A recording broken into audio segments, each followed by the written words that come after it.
Assalamualaikum warahmatullahi wabarakatuh. Halo teman-teman, kali ini kita akan menyimak cerita Nabi Adam yang merasa kesepian dan menginginkan teman. Hingga suatu saat Allah memberikannya pasangan hidup, yaitu bernama Siti Hawa. Sebelum lanjut, mari kita bersama-sama membaca Bismillahirrahmanirrahim. Surga adalah tempat yang penuh keindahan. Segala kenikmatan tersedia, segala kebutuhan tercukupi. Namun di tengah keluasan taman keabadian itu, ia hidup dalam kemuliaan, tetapi belum memiliki pendamping untuk berbagi kebahagiaan.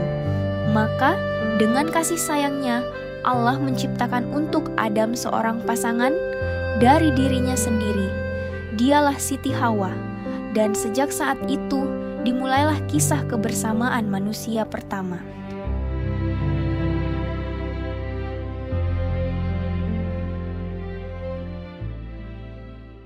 Nabi Adam memiliki segalanya di surga. Hamparan taman yang indah, sungai-sungai yang mengalir jernih, buah-buahan yang dapat dipetik kapan saja ia mau.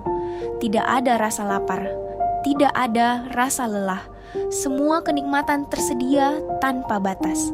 Namun, di balik kesempurnaan itu, ada satu hal yang belum terpenuhi. Hatinya merasakan sunyi. Sebagai manusia, Allah tanamkan dalam dirinya fitrah untuk berbagi, untuk berbicara, untuk ditemani. Dan dari sanalah muncul sebuah keinginan yang sederhana namun dalam. Adam menginginkan seorang teman untuk menemani hari-harinya. Mengetahui kesunyian yang dirasakan Adam, Allah yang Maha Pengasih menciptakan untuknya seorang pendamping. Ketika Adam tertidur, Allah menciptakan Hawa dari tulang rusuknya. Maka ketika ia terbangun, ia tidak lagi sendiri. Ada sosok yang menenangkan hatinya. Adam pun merasa bahagia. Fitrahnya sebagai manusia yang membutuhkan pasangan telah Allah sempurnakan. Kini mereka menikmati keindahan surga bersama. Namun Allah memberikan satu batasan. Mereka boleh menikmati segala yang ada di surga, kecuali satu pohon, pohon khuldi. Sebuah larangan yang kelak akan menjadi awal dari sebuah ujian besar. Lalu Allah berfirman, "Wahai Adam, tinggallah engkau dan istrimu di dalam surga ini, nikmatilah segala makanan yang baik di mana saja yang kalian sukai. Namun, janganlah kalian mendekati pohon itu. Jika kalian melanggarnya, maka kalian termasuk orang-orang yang zalim." Sebuah perintah yang jelas, sebuah batas yang tegas. Surga terbuka luas, namun satu larangan diberikan sebagai ujian ketaatan.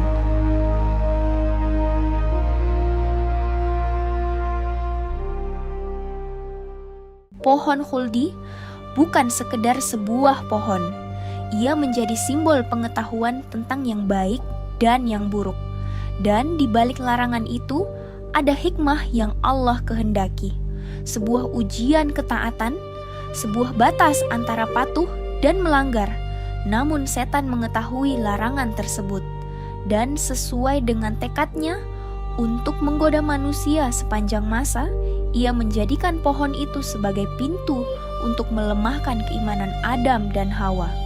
Ujian pun semakin nyata.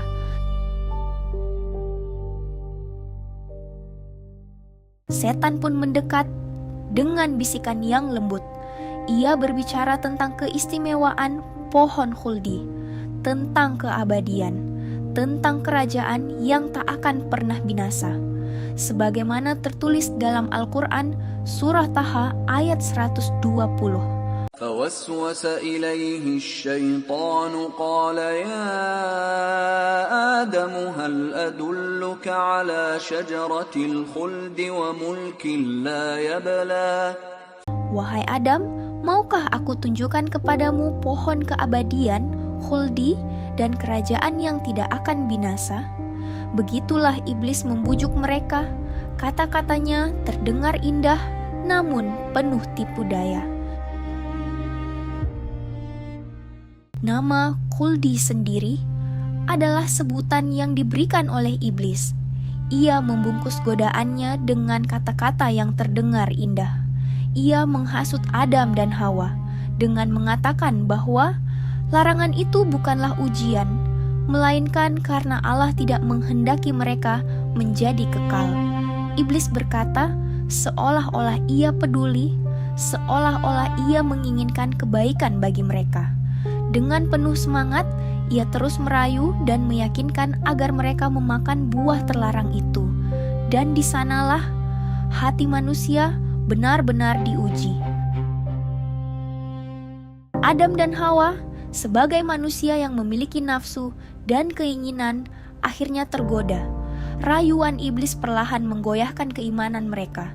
Dan pada saat itu, mereka memilih mendekati larangan Allah. Buah dari pohon khuldi pun mereka makan.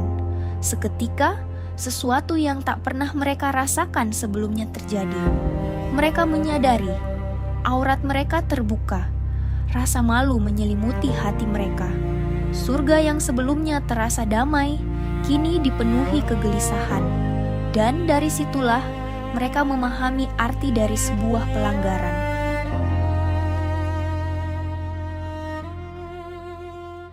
Setelah memakan buah itu, bukan hanya rasa malu yang mereka rasakan. Adam pun mulai merasakan sesuatu yang asing, sakit di perutnya. Untuk pertama kalinya, ia merasakan dorongan untuk membuang hajat. Adam kebingungan, surga adalah tempat yang suci. Bagaimana mungkin ia mengotorinya? Kegelisahan memenuhi pikirannya. Lalu Allah mengingatkan Adam, bukankah sebelumnya telah diberikan peringatan? Bukankah telah dijelaskan tentang tipu daya setan? Sebagaimana disebutkan dalam surah Al-A'raf ayat 22-23, Allah mengingatkan mereka akan larangannya dan tentang musuh yang nyata bagi manusia. Saat itu, hati Adam dipenuhi penyesalan. Ia dan Hawa pun berdoa, memohon ampun kepada Allah. Ya Tuhan kami telah menzalimi diri kami sendiri. Jika Engkau tidak mengampuni kami dan tidak merahmati kami, niscaya kami termasuk orang-orang yang merugi. Dan dari penyesalan itulah pintu taubat dibuka.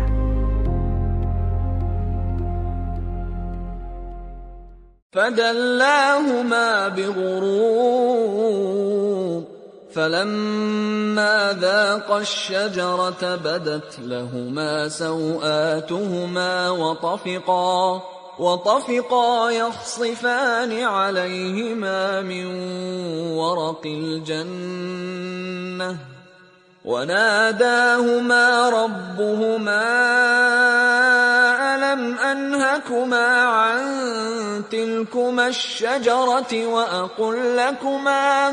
وأقل لكما إن الشيطان لكما عدو مبين قالا ربنا ظلمنا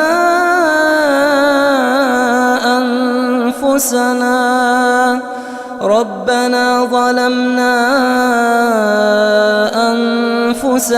وإن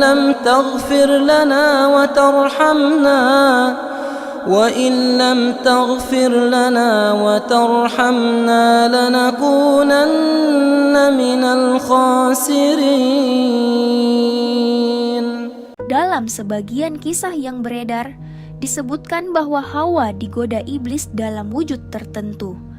Namun Al-Quran sendiri tidak merinci bentuk tersebut dan tidak pula menjelaskan siapa yang lebih dahulu memakan buah terlarang itu. Ada pula yang meyakini bahwa pohon khuldi adalah pohon apel, namun hakikatnya tidak disebutkan secara pasti dalam wahyu. Yang jelas, pohon itu menjadi simbol ujian. Buahnya bukan sekadar buah, ia menjadi sebab bangkitnya hawa nafsu dan membuat manusia lupa akan batas. Allah melarang Adam mendekatinya bukan tanpa hikmah. Larangan itu adalah bentuk penjagaan agar fitrah manusia tetap suci. agar jiwa tidak ternodai oleh ketidaktaatan. Pohon khuldi pun menjadi pelajaran pertama bagi umat manusia bahwa ujian adalah bagian dari perjalanan seorang hamba. Ujian tentang ketaatan, ujian tentang pengendalian diri, dan dari situlah sejarah manusia dimulai.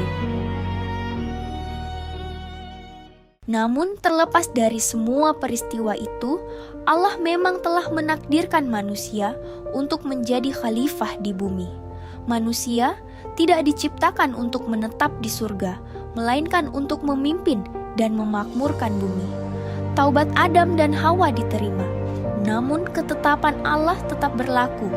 Mereka diperintahkan untuk turun ke bumi, sebuah awal baru, sekaligus konsekuensi dari pelanggaran.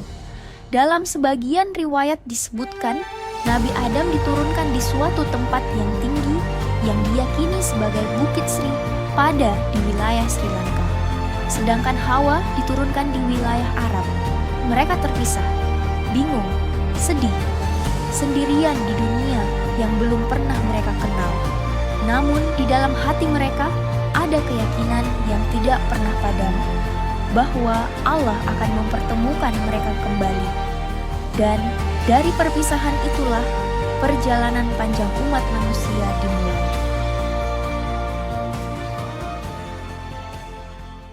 Waktu pun berlalu. Dalam sebagian riwayat disebutkan, setelah 40 hari, Allah mempertemukan kembali Adam dan Hawa di sebuah tempat yang kini dikenal sebagai Jabal Rahmah. Tangis perpisahan berubah menjadi syukur pertemuan. Di sanalah mereka memulai kehidupan baru, bukan lagi di surga, tetapi di bumi. Sebuah kehidupan sebagai manusia biasa. Mereka datang membawa penyesalan, namun juga membawa pelajaran. Dikisahkan, Adam harus bersusah payah mencari nafkah. Hawa akan merasakan sakit dalam melahirkan keturunan. Kehidupan di bumi bukan lagi tanpa perjuangan. Namun, justru dari situlah manusia belajar tentang tanggung jawab, kesabaran, dan ketaatan. Apa yang terjadi di surga bukanlah akhir dari segalanya, melainkan awal dari takdir umat manusia. Laki-laki memikul amanah untuk menafkahi. Perempuan memikul amanah untuk merawat generasi. Dan dari pasangan pertama itu, lahirlah perjalanan panjang manusia hingga hari ini. Setelah dipertemukan kembali, Nabi Adam dan Hawa memulai kehidupan baru di bumi. Bukan lagi dalam kenikmatan surga, melainkan dalam perjuangan sebagai manusia biasa. Nabi Adam belajar bercocok tanam, mengolah tanah, menanam benih, dan menunggu hasilnya dengan penuh kesabaran. Ia merasakan lelah, lapar, panas, dan dingin untuk pertama kalinya. Sementara itu, Hawa menjalani perannya sebagai seorang ibu. Setiap kali mengandung, ia melahirkan anak kembar, sepasang laki-laki dan perempuan. Dari keturunan merekalah umat manusia berkembang dan memenuhi bumi. Peristiwa di surga menjadi pelajaran besar bagi mereka, bahwa ketidaktaatan hanya membawa penyesalan. Nikmat bisa hilang, dan kemuliaan bisa turun karena satu pelanggaran. Namun Allah Maha Pengampun. Taubat mereka diterima. Sejak saat itu, manusia belajar satu hal penting, bahwa kehidupan di bumi adalah ujian, dan ketaatan adalah jalan menuju keselamatan. Demikianlah kisah awal mula manusia, bermula dari surga, turun ke bumi, dan menjadi awal perjalanan panjang umat manusia. Dari Nabi Adam dan Hawa, kita belajar tentang kesalahan, tentang penyesalan, dan tentang indahnya taubat. Manusia memang tidak luput dari dosa, namun pintu ampunan Allah selalu terbuka bagi siapa saja yang mau kembali. Kehidupan di bumi ini bukanlah hukuman semata, melainkan ujian, ujian tentang ketaatan, ujian tentang kesabaran, dan ujian tentang siapa yang tetap setia pada Tuhannya. Semoga kisah ini mengingatkan kita bahwa keselamatan bukan terletak pada harta, jabatan, atau kekuasaan, tetapi pada hati yang tunduk dan taat kepada Allah Subhanahu wa Ta'ala. Jika kisah ini bermanfaat, ambil pelajarannya dan jadikan ia cahaya dalam langkah kehidupan kita. Wallahu a'lam bishawab. Jika teman-teman suka dengan cerita ini, jangan lupa subscribe, like, dan juga share ke teman-teman kalian ya, agar semakin semangat untuk membawakan cerita selanjutnya.